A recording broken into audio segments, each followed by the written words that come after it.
constituyente. Dijo, tengo broncas con la flagrancia.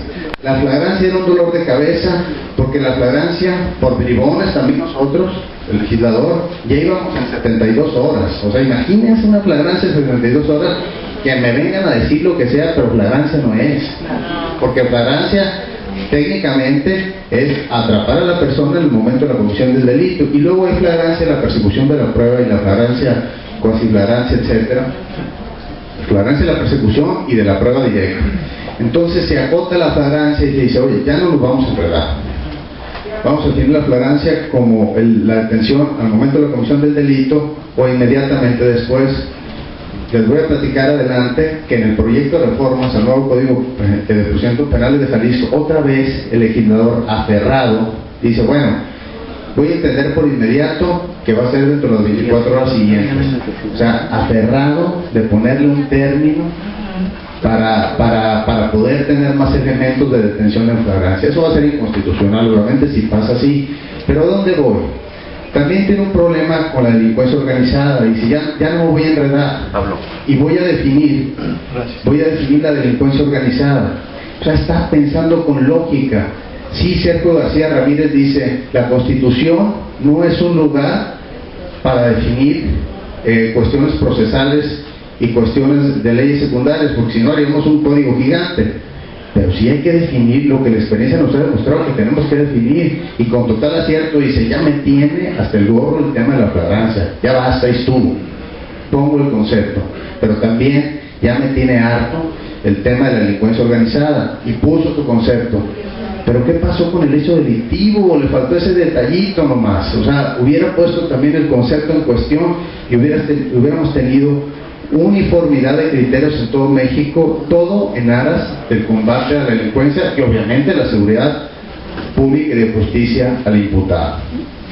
Por otro lado, ¿no? ¿Un comentario? ¿Preguntas?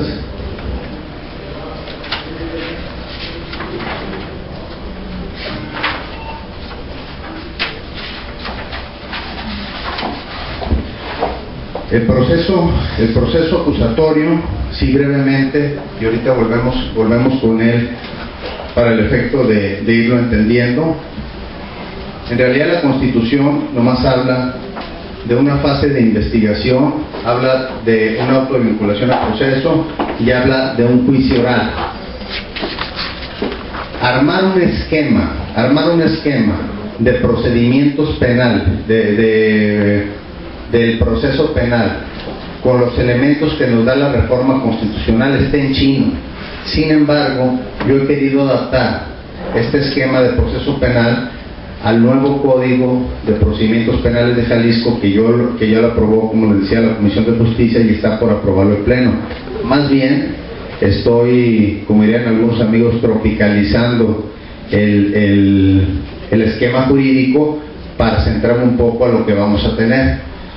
Hay una etapa preliminar que empieza desde la investigación, ya no se va a llamar averiguación previa, hasta una auto de vinculación. Hay una etapa intermedia donde empieza desde el auto de vinculación hasta el auto de apertura a juicio. Hay una etapa de juicio que empieza desde el auto de erradicación del proceso a juicio y la sentencia. Esta etapa de investigación la maneja el Ministerio Público y el Policía, pero lo interesante aquí, y es lo que vamos a ver, que estas dos etapas, de intermedia y la de investigación, la va a manejar un juez de control, a diferencia de lo que sucedía o lo que sucede hoy por hoy, de que el Ministerio Público es juez y parte, el omnipotente de toda la averiguación previa. Ahora ya vamos a tener una persona que nos esté revisando en muchos sentidos, y que el Ministerio Público no va a tener todo el poder de decisión para integrar la investigación y después hacer la imputación inicial.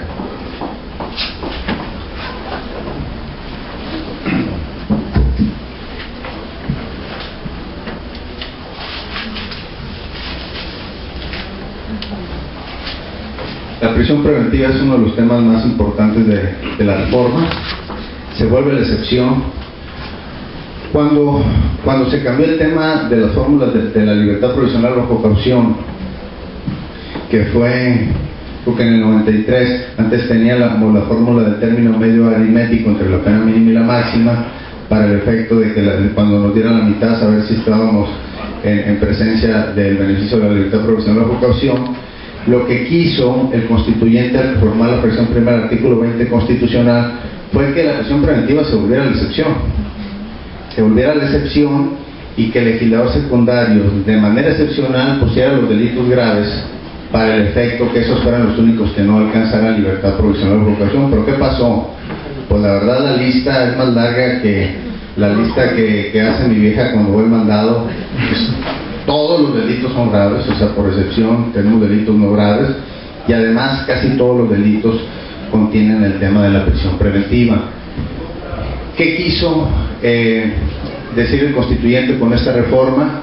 Bueno, se eliminan los delitos graves que estén en la ley, se ponen o se taxan específicamente ciertos delitos graves, como los delitos cometidos por medios violentos, secuestro, delincuencia organizada, delitos contra la libertad sexual, etcétera, pero son pocos, para el efecto de que se limite la prisión preventiva taxativamente a una lista que está dando la Constitución, y que el legislador secundario no se vuelva loco, y que nomás se ciña a lo que está diciendo la Constitución.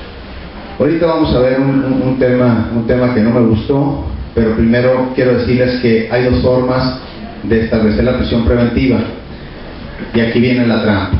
Primero voy a hablar del tema oficioso, es decir, el juez no le tiene que decir a nadie cuándo como medida cautelar va a aplicar la prisión preventiva, sino va a verificar si se está en esos supuestos de delitos taxativamente planteados en la Constitución. Va a decir: tú estás en prisión preventiva y no tienes derecho a fianza. Okay. La otra es por petición del Ministerio Público, cuando el Ministerio Público puede pedir, al margen de los supuestos delitos graves que la propia Constitución establece, para garantizar la comparecencia del inculpado, para proteger a la víctima, a los testigos, etcétera. Y cuando otras medidas, cuando otras medidas cautelares no sean eficientes para lograr estos supuestos que la propia Constitución establece. ¿Cuál es la trampa? La trampa que yo veo es muy delicada, porque la prisión preventiva que se quiere plantear como excepción se puede volver la regla general, al establecer que la fórmula de que cuando otras medidas no sean eficientes para garantizar la comparecencia del imputado, proteger a la víctima, entre otras cosas, pues quiere decir que el juez, a su criterio discrecional, subjetivamente va a decir: aquí no tengo otros medios de medidas precautorias para hacerte comparecer, por tanto te aplico la prisión preventiva. O sea, no sé si estamos peor, porque antes teníamos una lista gigante de delitos graves que imponían la prisión preventiva, pero ahora con esta fórmula es abierta. Y si ustedes analizan el proyecto del nuevo Código de Procedimientos Penales de Jalisco, se van a dar cuenta de que se va a entender que no se puede garantizar la comparecencia del imputado, y como 20 hipótesis, que en todas caemos, para proteger a la víctima. Se va a proteger a la víctima cuando se sienta nerviosa, cuando lo que ustedes quieran. Quiere decir que vamos a caer siempre aquí, y quiere decir que el tema taxativo de los delitos graves en la Constitución va a pasar a segundo término, y esta segunda facultad de poder imponer la prisión preventiva cuando otras medidas cautelares no sean suficientes para estas hipótesis se va a convertir en la regla general. O sea, el juez